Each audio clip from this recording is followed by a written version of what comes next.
E aí, galerinha, tudo bem? Estamos aqui mais uma vez juntos para uma nova videoaula. É você, alunos, alunas, pais, professores que estão aí, nessa jornada, nessa maratona na quarentena e buscando novas estratégias para continuar o processo ensino-aprendizagem. Fique aqui comigo em mais uma videoaula no projeto Sarau dos Gêneros Textuais, no canal da Regina Marçal por Elas. E continuando mais uma videoaula, vamos dar continuidade ao gênero textual cordel, gente. A literatura de cordel, também conhecida como folheto, aqui no Brasil é um tipo de poesia popular que é impressa e divulgada em folhetos. As suas imagens são feitas através de xilogravuras.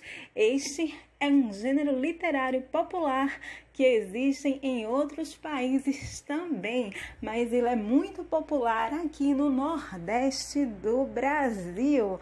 Algumas de suas características do nosso amado cordel é em relação à sua linguagem e ao seu conteúdo. A literatura de cordel tem como principais características uma linguagem coloquial. O que seria, professor, uma linguagem coloquial? É uma linguagem informal, aquela linguagem do dia a dia, que a gente fala com os nossos amigos, com os nossos pais, com o vizinho, com o padeiro, É essa a linguagem informal, não é aquela linguagem. Fazem parte das características do cordel: temas diversos, folclore brasileiro, religiosos, profanos, políticos, episódios históricos, realidade social, dentre outros. A presença de rimas, métrica e oralidade. A literatura de cordel é conhecida como uma verdadeira poesia popular, pois é escrita em versos e conta histórias simples retratando o cotidiano do povo e do folclore brasileiro. Muita gente até confunde o cordel com repente, que é uma poesia improvisada feita com auxílio de instrumentos. Isso acontece porque os cordelistas usavam de vários meios para chamar a atenção para os seus folhetos, e uma delas era cantar a sua poesia escrita. Sendo assim, o cordel e repente são duas manifestações diferentes. Os principais temas retratados pelos cordelistas, e pelos repentistas também, nos folhetos de cordel são o folclore brasileiro, episódios históricos, acontecimentos políticos, realidades da sociedade. Todos esses temas são retratados segundo uma métrica e rimas, A linguagem coloquial, A linguagem coloquial é a linguagem informal do dia a dia, que a gente fala normalmente com os nossos amigos, com os nossos pais. O humor, a ironia, também são bem marcantes nesse gênero. E agora, gente, será que todo mundo consegue fazer um cordel? Mas não pense que para fazer um cordel é só sair criando rimas não, viu? Tá ouvindo? Esse tipo de literatura exige que a gente se preocupe muito com a forma. Então, se você quer fazer o seu próprio cordel, presta bem atenção nessas dicas que eu tenho para te dar. E aí, criançada, vamos fazer os nossos cordéis? Prepara aí um cantinho do cordel aí na tua casa, vai para o chão, para o terraço, para a mesa, E vamos criar um cordel, tá certo? A sua história precisa ter início, meio e fim.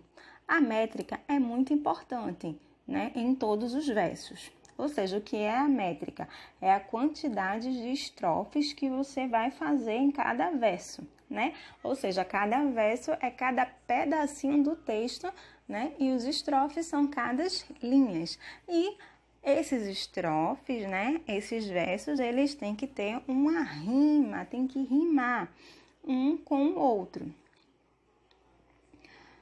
Uso de estrofes, né, que pode ser em quadra, em sextilha, em septilha ou em décima. Ou seja, em quadra são, e no verso, 4 estrofes ou 6 estrofes ou 7 ou até 10 estrofes por cada verso, né? Cada pedacinho lá do cordel.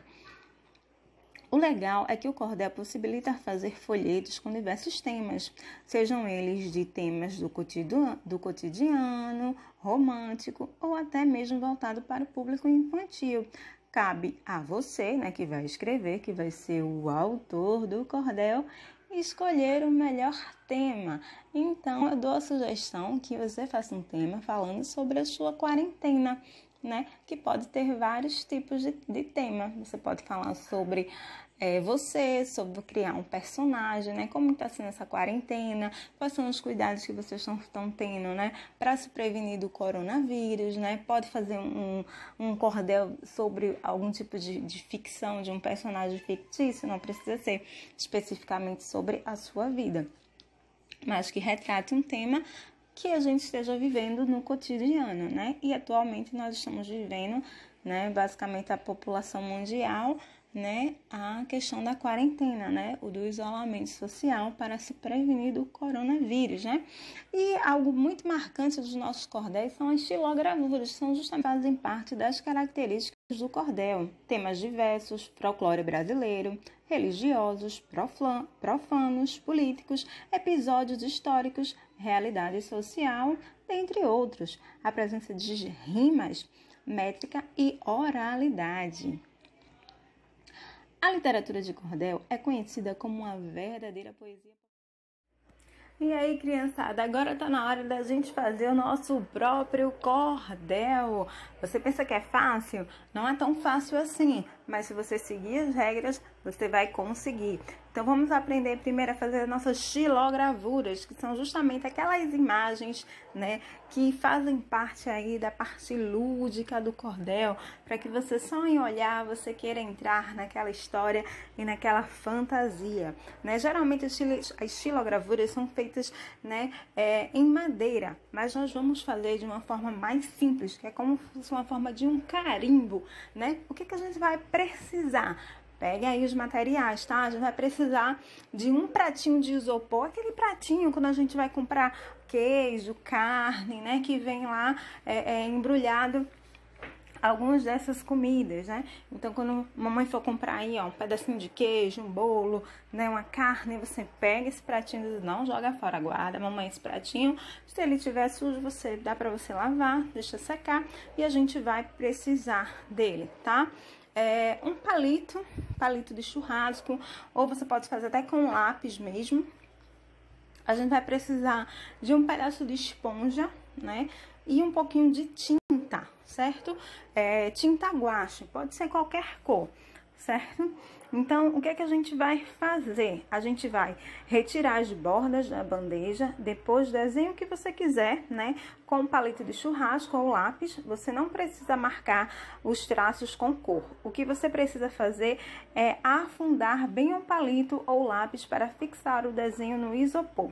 Com a ajuda do rolinho de espuma, né? Aquele pedacinho, se você tiver um rolinho bom.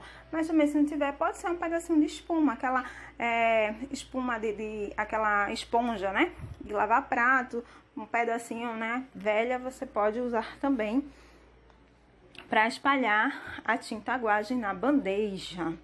Depois de ter preenchido a bandeja inteirinha, pegue uma folha e o pressione com as mãos. Sempre a parte pintada devagar, puxe a folha e veja como a impressão sai perfeita, como se fosse mesmo um carimbo, né? Aí fica aí sua xilogravura, né? Que vai ajudar a você construir a parte lúdica das imagens do seu cordel.